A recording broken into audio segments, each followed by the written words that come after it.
This podcast is brought to you by the Dunfield Retirement Residence, a casually elegant retirement community located at Yonge and Eglinton in the heart of Midtown Toronto. Customized living options complement your independent, active lifestyle. Learn more at thedunfield.com.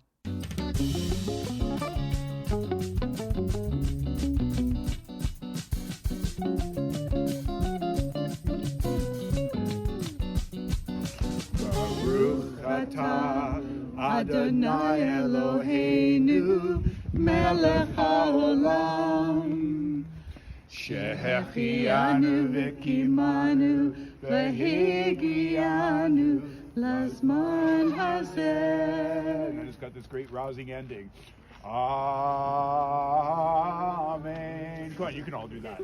That's what it sounded like Sunday on Bowen Island, British Columbia, when Matthew van der Giessen led a small crowd gathered near the island's pier for an outdoor ceremony on the first night of Hanukkah to light the menorah that he built. Bowen Island is 20 minutes away by ferry from Vancouver. It's famous for being home to artists and other creative types.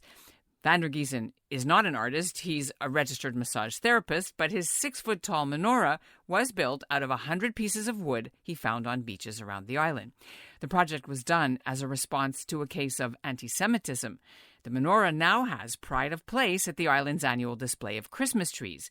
Meanwhile, the builder's own journey to Judaism and the story of this menorah say a lot about the special spirit of this small Jewish community. Surprisingly, I will go down, and every single night, some people will show up. Some people we've never seen before. There was a woman who brought her daughter down last time who doesn't show up to anything else on the island, had never met her. And yeah, it has become a little bit of a beacon. And if I'm not there, there's always somebody else who's going to volunteer. So yes, it's a happening thing. I'm Ellen Besner, and this is what Jewish Canada sounds like for Wednesday, December the 21st, 2022. Welcome to the CJN Daily, a podcast of the Canadian Jewish News, sponsored by Metropia.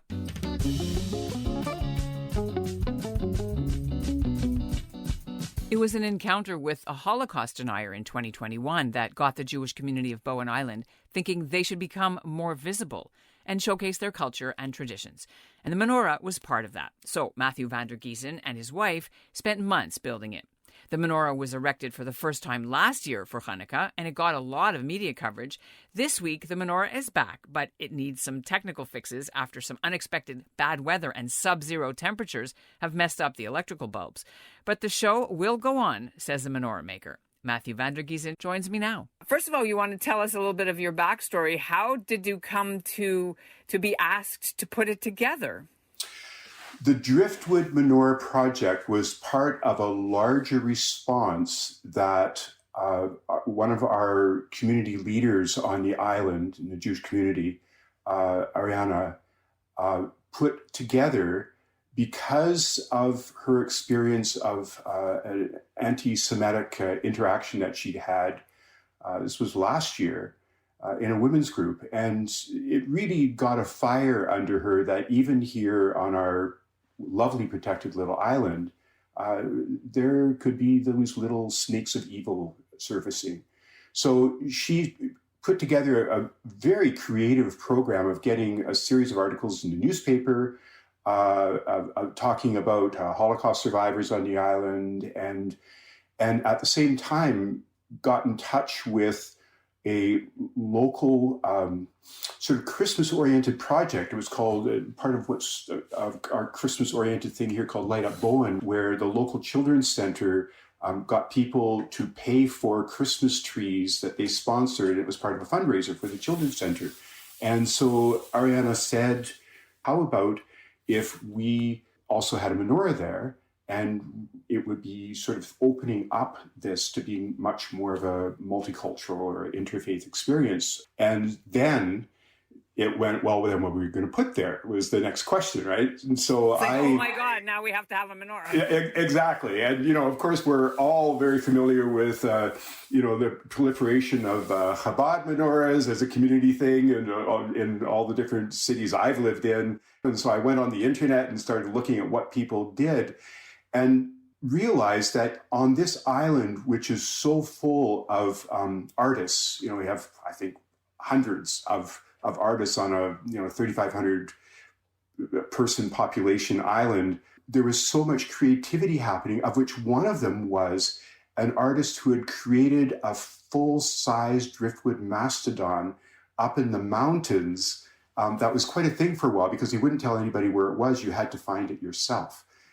So I had looked at this mastodon project and thought, we could do something like this too. And so last fall, I spent a lot of rainy weekends scouring the beaches of Bowen Island and at the same time designing what this thing should be, out of which our menorah project was built. And with a lot of hard work, it came to fruition in time for Hanukkah last year. So it was a really, a very beshert way to start off this tradition, which now we will be coming into the second year. And of course, we are now embedded as an awareness in the Bowen Island Jewish community.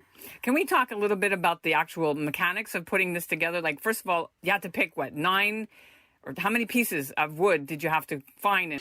Yes. So if you have a chance to look at the menorah more closely, you'll see that it actually is made up of probably over 100 pieces. So the idea was to lay the pieces and create a textured flow of movement that was the branches coming out of the trunk of the menorah. So it has a real sort of tree-like feel to it, of which all the pieces kind of create the bark that is the texture of the arms, each of the arms of the menorah.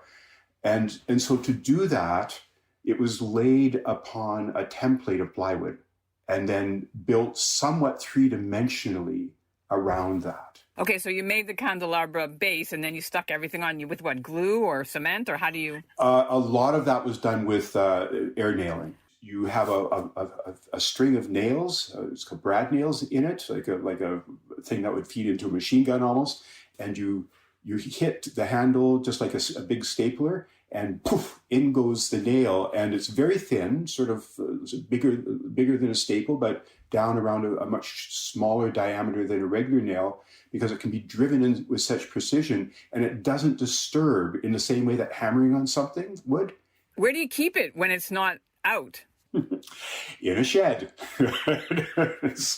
So it sat in a neighbor's shed over the year, which was actually a great thing because as we took it fresh off the beach, the pieces were sodden. The tide comes up, the rain's falling down. So it was somewhat noticeably lighter this year when we went to set it up, which was all to the good. So it's up ready now. Where is it? We have a really nice place down in Snug Cove of a grassy triangle, very close to where people come off the ferry, where all these Christmas trees are. So all these lovely lit up Christmas trees that are about 6 feet high in this triangle. And then at the back of it with this nice big opening around it so that people can gather and dance and stuff, as if they were all gathering around it, is this gigantic menorah up against the fence that kind of presides over this whole triangle. Can you go back 1 second and tell us, do you know what that anti-Semitic incident was that sparked Ariana to try to do this? It had to do with the fact that, in actual fact, Jews had funded the Holocaust, that it wasn't real, and just that. Sure, we don't have to go any further. Okay, so somebody said it to her in a horrible way. Well, and just said, of course in a very sort of rational sounding way. Yeah.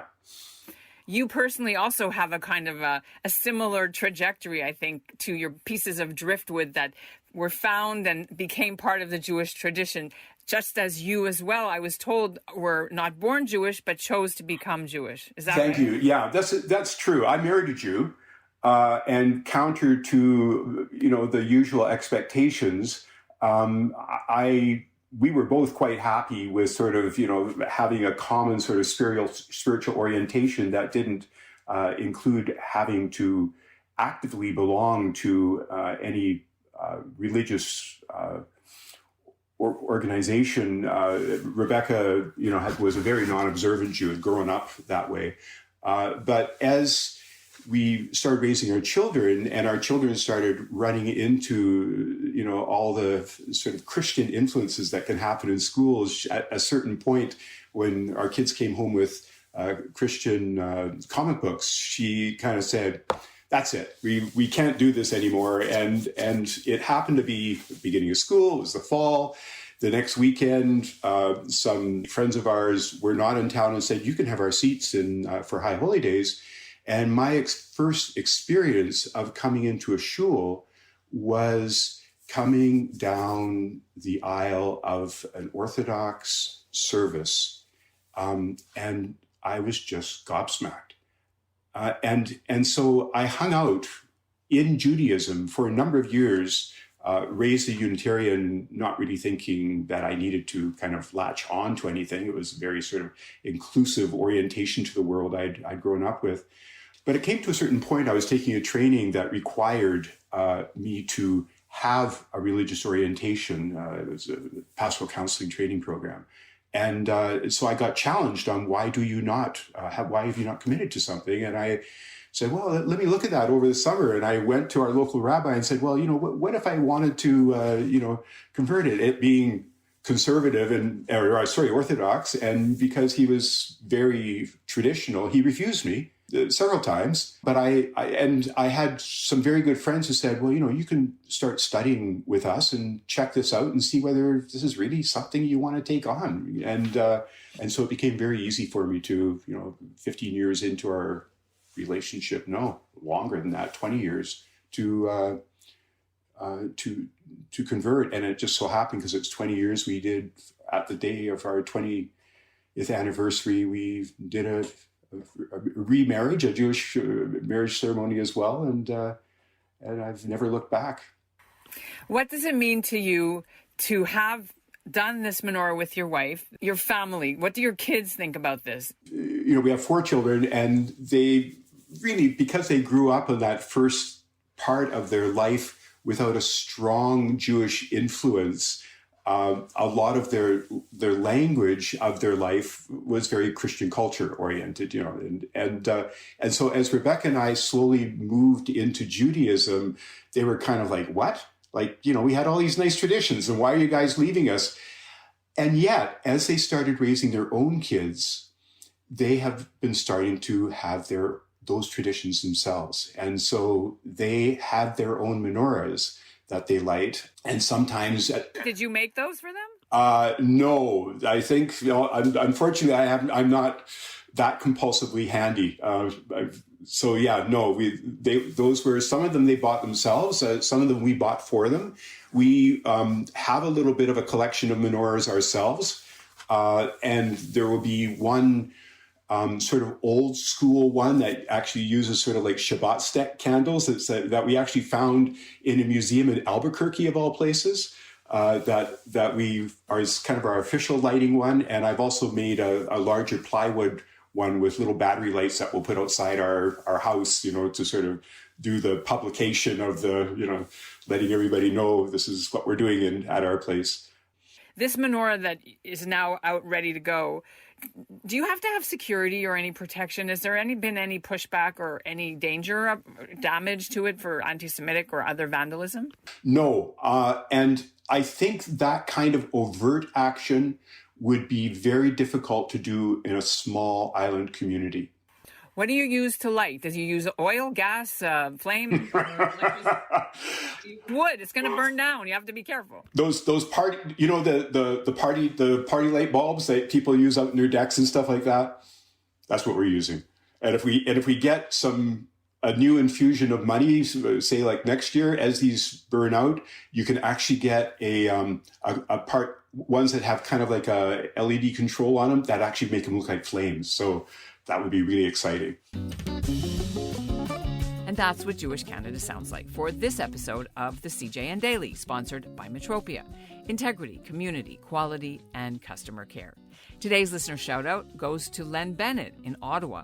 Len wrote in response to Monday's show about Israel's new government and why some Canadian Jewish groups, especially progressive ones, are worried about it.